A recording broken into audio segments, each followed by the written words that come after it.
सारे 4 पॉइंट बहुत इम्पोर्टेंट है। ये चारों पॉइंट्स का ध्यान रखें और ऐसे ही क्लाइंबिंग रोज में गुच्छों में फ्लावरिंग देखें। Hello friends, good morning. मैं मीता बिश्नोई।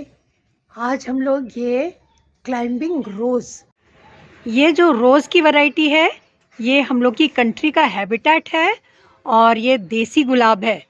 और इनमें केयर भी थोड़ी सिंपल है क्योंकि हमारी कंट्री का हैबिटेट हुआ और बहुत इजी टू ग्रो है।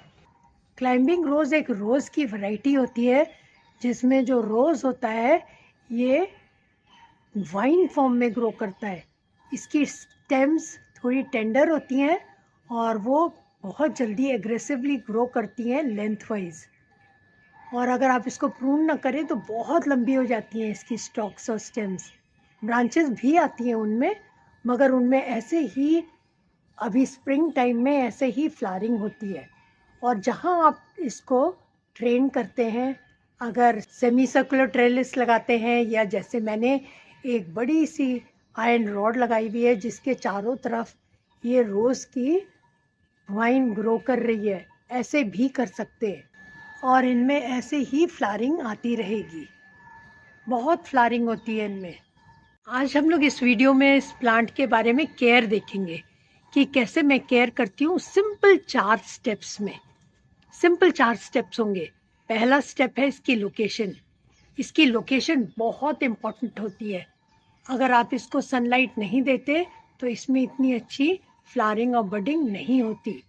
प्लांट तो ग्रो करेगा मगर बडिंग और फ्लावरिंग नहीं हो पाएगी।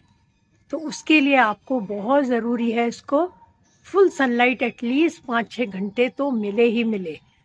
अगर आपके कंटेनर में है तो कोई प्रॉब्लम नहीं है, आप बाहर निकाल सकते। और ग्राउंड में लगाया है तो ये ध्यान करके लगाएं कि इसको सनलाइट पसंद है। अब नेक्स्ट स्टेप है इसकी वाटरिंग। इसकी वाटरिंग बहुत ज़रूरी है कि आप इसको थोड़ा सा मॉइस्चर बना के रखें।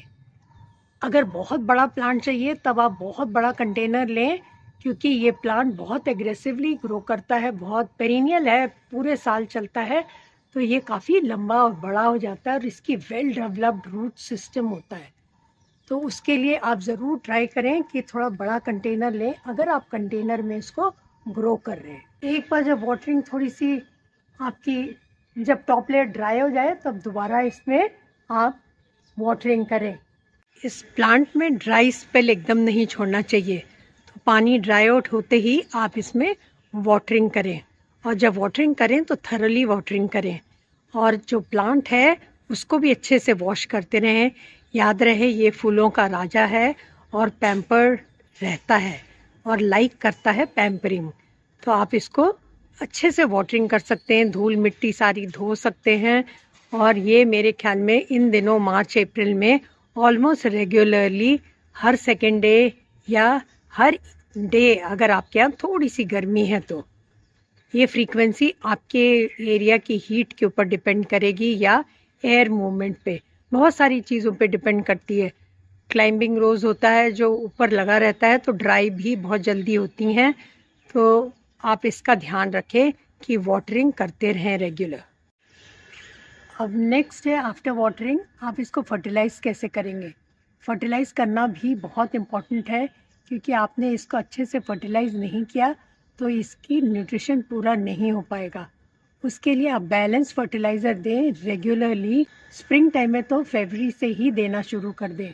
मैं देती हूँ काउडंग मैन्योर वेल कंपोस्टेड और साथ में माइक्रो न्यूट्रिएंट्स के लिए थोड़ा सीवीड एक्सट्रैक्ट डाल देती हूँ, ग्रेन्यूल्स डाल देती हूँ अगर है, और या फिर मैं बेस्ट फर्टिलाइज़र मानती हूँ सरसों खली को। उसको फर्मेंट करते हैं 1 पीस गुड़ के साथ और उसको मैं रेगुलरली डाइल्यूटेड फॉर्म में फरवरी से देना शुरू कर देती हूँ, अर्ली फरवरी, ताकि इसकी बहुत अच्छी ग्रोथ हो जाए और बडिंग खूब अच्छी हो। आप जब फर्टिलाइज़ करेंगे तो ये ध्यान रखें कि आपको अक्टूबर के महीने में भी फर्टिलाइज़ करना है। अक्टूबर के बाद जब सर्दियाँ आती हैं तो इस प्लांट में, रोज़ के प्लांट में खूब अच्छी ग्रोथ दिखने लगेगी क्योंकि स्प्रिंग टाइम में इसको बडिंग और फ्लावरिंग करनी है, तो उसकी तैयारी आपको अक्टूबर में करनी पड़ेगी। 2 वक्त होते हैं साल के, फरवरी और मार्च और अक्टूबर नवंबर, जब जनरली जितने भी पेरिनियल प्लांट्स हैं उनको फर्टिलाइज करने की ज़रूरत पड़ती है। अब लास्ट पॉइंट है, मगर वो भी बहुत इम्पोर्टेंट है कि अब इनको आपको प्रून भी करना है। प्रून करना बहुत ज़रूरी होता है रोज़ेस को, क्योंकि बहुत सारी इसमें ग्रोथ दिखेगी आपको स्प्रिंग टाइम के बाद, और जब फ्लावरिंग ख़त्म हो जाएगी तब आप इनको सब टहनियों को प्रून कर सकते हैं। प्रूनिंग टाइम या तो आप कोशिश करें कि अक्टूबर से पहले करें, वो सबसे बेस्ट टाइम होता है प्रूनिंग के लिए। जब बारिशें ख़त्म हो जाएं और सर्दियां आने वाली हों, वो वक्त प्रूनिंग के लिए बेस्ट होता है। अगर किसी रीज़न से आप नहीं कर पाए तो स्प्रिंग में जब ये फ्लावरिंग ख़त्म हो जाएगी उसके बाद आप इनमें फर्टिलाइज़र डाल सकते हैं। और अगर आप किसी रीज़न से इसको प्रून करना रह गया आपका, तो आप स्प्रिंग टाइम के बाद जब फ्लावरिंग ख़त्म हो जाएगी तब प्रून कर सकते हैं।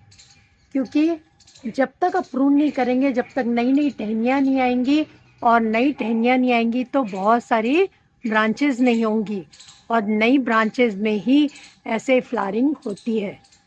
तो ये सारे 4 पॉइंट बहुत इम्पोर्टेंट है। ये चारों पॉइंट्स का ध्यान रखें और ऐसे ही क्लाइंबिंग रोज में गुच्छों में फ्लावरिंग देखें। अगर आपको ये वीडियो अच्छा लगा तो ज़रूर लाइक करें और मेरा channel subscribe. Thanks for watching.